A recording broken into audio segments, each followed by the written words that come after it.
Ever since we exchanged vows, my husband, a classic mama's boy, had been noticeably absent from household chores. His dependence on me became painfully clear when I mentioned an upcoming business trip.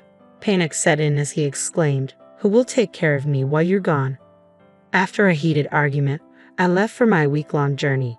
When I returned, I found a note next to completed divorce papers. It read, "Since you abandoned the housework, I'm going back to my parents. Consider the divorce papers and think it over." Rage boiled inside me at his audacity to threaten divorce, but as I calmed down, I began to see a glimmer of clarity. Perhaps this was the push I needed. Maybe a divorce wasn't such a bad idea after all. Resolved, I filed the papers the very next day. The following morning, my astonished husband stormed in, demanding to know where the divorce papers were. When I told him I had filed them, he broke down, utterly baffled and crying uncontrollably. "My name is Grace, and at 32 years old, I've been married just over a year. After college, I diligently climbed the ranks at a prominent company. Approaching my 30s without a romantic partner, my parents pressured me to settle down, leading me to reluctantly join a dating agency. That's where I met Edward, a soft-spoken man a few years younger than me who worked at a mixed firm. We connected over several dates, and his respectful demeanor made me think he was the one. When he proposed, I was overjoyed, envisioning a life together.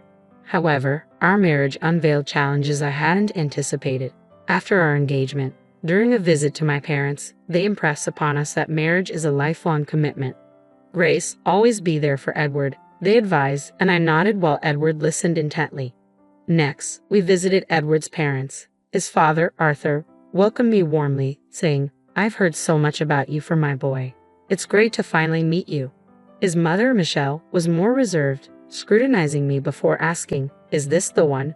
Edward confidently replied, "Yep, Mommy, I want to marry her." I was taken aback by his use of Mommy and Michelle's bluntness.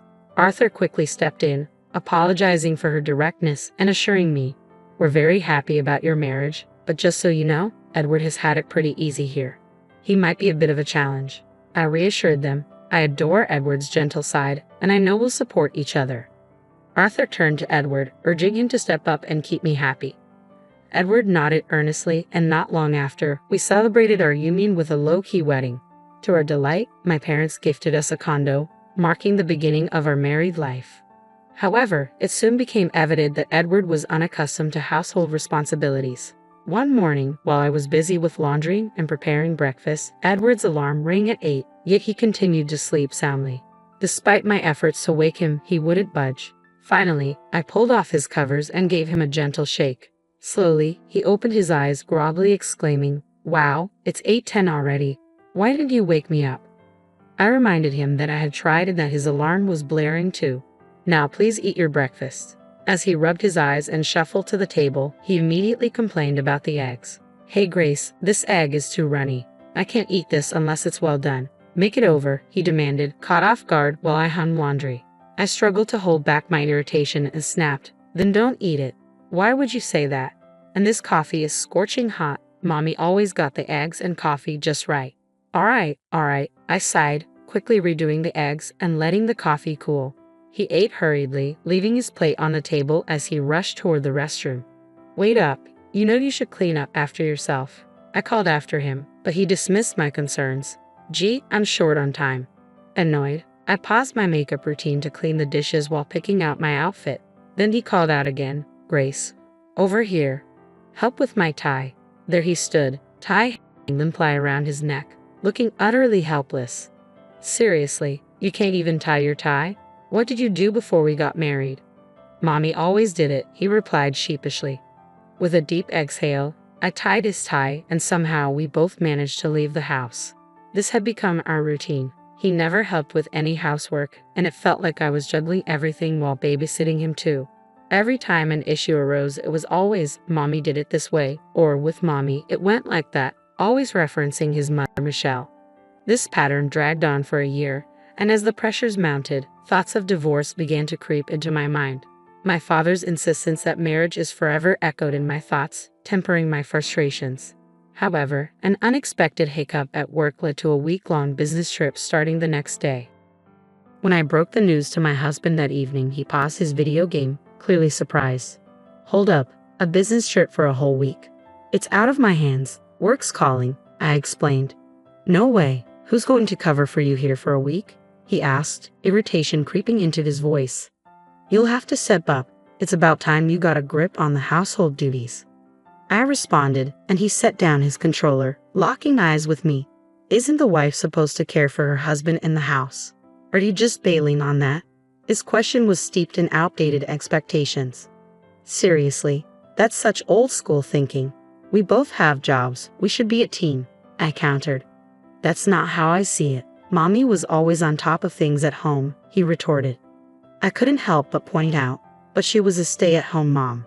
Honestly, it's kind of odd hearing an adult man constantly talk about mommy. He bristled at my words. What's your deal? Taking shots at me and my mommy? I'm not, but let's be real. You're a mama's boy. This is how you see me. You think you can talk to me like that? His defensiveness escalated, and I felt my frustration peak. Face it, you're a mama's boy. You can't get up without help. You can't even tie your tie. And you won't lift a finger around the house. You're constantly comparing me to your mom. For once, handle your stuff. Really? You're going to come at me like that? That's why I was iffy about marrying someone older. Should have sided with mommy and chosen a younger, perkier girl, he shot back. His words struck a nerve, and our conversation spiraled into a major blowout. Even joking, you shouldn't say stuff like that. We're married, I said, trying to anchor the conversation to the commitment we had made to each other. The tension was palpable, revealing the deep rifts that had formed in our relationship. When my husband hinted at divorce during our heated argument, I was taken aback. With a smug tone, he challenged, You can't possibly want a divorce, can you? You wouldn't want to be labeled divorced. And think about what your dad said about sticking together. Then, with a sharp edge, he added, Well, I just did.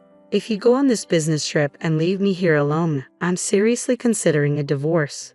With those words, he stormed off to our bedroom, leaving me stunned. Despite the shock, the idea of divorce lingered in my mind, a thought I had previously wrestled with, fearing I would disappoint my parents. But now it seemed like a viable option to consider seriously. Heavy with these thoughts, I went to bed. The next day, I woke early to prepare for my trip. The fallout from our argument still weighed heavily on me, but I had work commitments to attend to. I nudged Edward, who was still curled up under the covers. I'm heading out. You better wake up or you'll be late for work. His response was a sleepy mumble, unintelligible and dismissive. Rolling my eyes, I left. A few hours later, a text from him popped up on my phone. You barely tried to wake me. Now I'm running late. Did you really go on that trip? I quickly replied, I did wake you up, and yes, I'm on my trip. I'll be back in a week. He read my message but didn't reply. Mid-trip, I decided to call my parents to update them on Edward's behavior and share my growing inclination toward divorce. I braced myself for a lecture, unsure how they would react to the possibility of our marriage ending. The call was going to be difficult, but I needed their advice and support. Their response took me by surprise. We had no idea he behaved like this. Take your time to think, but don't force yourself to stay in a situation that isn't right. Always remember, we're in your corner, no matter what you decide. Their words of unconditional support brought tears to my eyes. Upon returning from my business trip, I felt a mix of clarity and determination. I knew a serious conversation with Edward was inevitable. If he didn't show any signs of change, I was ready to consider divorce more seriously. My mind buzzed with thoughts as I walked into our house late in the evening, only to find Edward wasn't home yet. As I looked around, a set of signed divorce papers and a note on the table caught my attention. The note read, Since you ditched the housework, I'm heading back to my folks. Check out the divorce papers and think things over. My initial reaction was rage. How dare he threaten me with divorce? But as my anger subsided, I began to see the situation differently. Maybe this was a sign that ending things might not be such a bad idea after all. With that realization, I decided to file the papers. When the divorce was finalized, I felt a heavy weight lift from my shoulders. That evening, I went to bed and slept more soundly than I had in a long time. The next morning, as I enjoyed a peaceful cup of coffee, the door swung open and in walked Edward, clearly upset. Why didn't you come to my parents' place to apologize? What's gotten into you? He demanded, his temper flaring. Then, noticing the empty spot where the divorce papers had been, his expression shifted from anger to shock. Hold on, where are the divorce papers? Oh, I filed them, I replied calmly. You did what? He looked as if he had been slapped. You went through with it. Thanks for signing them. It made everything smoother, I said, trying to keep my composure. You can't be serious. Did you really go all the way? Have you lost your mind? He exclaimed, unable to hide his astonishment at my decisiveness. Seeing how composed I remained sent him into a complete frenzy. That's it. I'm calling my parents. Sure, knock yourself out, I replied, unfazed by his threat. I knew I had made the right decision for myself. An hour after the confrontation, I felt a sense of clarity settling in. When Edward's parents, Michelle and Arthur, arrived at our apartment, Michelle immediately spotted me and dramatically exclaimed, "You! How could you just divorce Edward like that? What's wrong with you?" I replied coolly, "If he had the divorce papers all filled out and ready to go, doesn't that suggest he wanted out? Is that a problem? How can you be so bold when you're just his wife?" She shot back. Before the situation could escalate, Arthur intervened, his voice firm. "Enough." The room fell silent as he turned to me. "Grace, can you walk us through what happened?" I agreed and began to detail the ongoing issues, our argument before my trip, and the divorce papers Edward had left for me. I was at my wit's end. It seemed like he wanted a divorce, so I went with it. I maintained eye contact with Arthur, hoping to convey the depth of my frustration. Just as I finished, Edward interjected, "Mom, Dad, come on, can't you see she's out of line? Tell her off." Michelle quickly sided with Edward. "Oh, Edward, my poor baby, she's being so hasty. You should reverse the divorce right now." "There's no reversing it. Our divorce is final. We're strangers now," I stated firmly. Michelle's face turned red, and she opened her mouth to respond. But once again, Arthur cut her off. "Zip it, Michelle." He then turned to me, apologizing for Edward's behavior. Then facing Edward, whose eyes were wide with surprise, Arthur continued, "You bonehead. I knew you had issues, but this, using divorce papers as a threat, unbelievable. You had it coming." Michelle tried to interject, but Arthur wouldn't let up. "It's partly on you, Michelle. You spoiled him. Watch out. If you keep this up, I might divorce you too." The tension in the room was palpable as Arthur confronted the reality of the situation, leaving Edward and Michelle speechless. After the intense discussion, Michelle appeared visibly shaken, her mind lingering on Arthur's unexpected threat of divorce. She murmured to herself, troubled.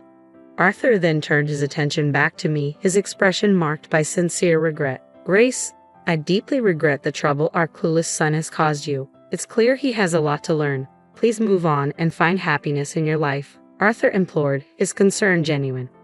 I thanked Arthur for his understanding and watched as he left, taking a dejected Edward with him. It didn't take long for the news to spread through our circle. Arthur had decided to sever financial and emotional ties with Edward, a drastic move aimed at pushing him towards self-sufficiency.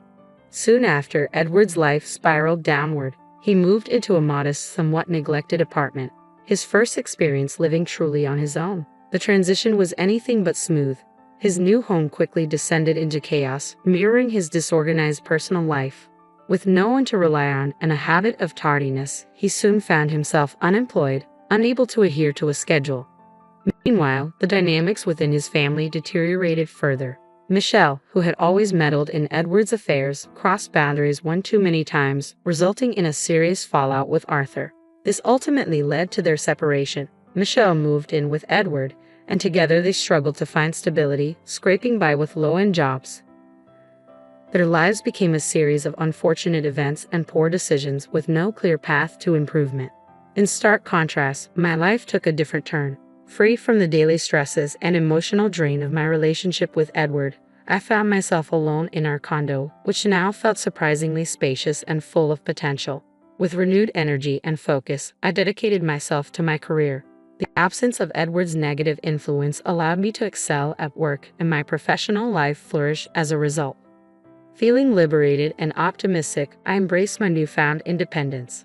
My living space transformed into a true sanctuary where I could relax and plan for the future.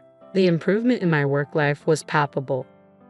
Each day brought a sense of excitement and anticipation for what lay ahead. The contrast between my thriving existence and Edward and Michelle's downward trajectory was stark. While they were no longer a part of my life, the lessons learned from our time together resonated deeply, reinforcing my commitment to personal growth and happiness.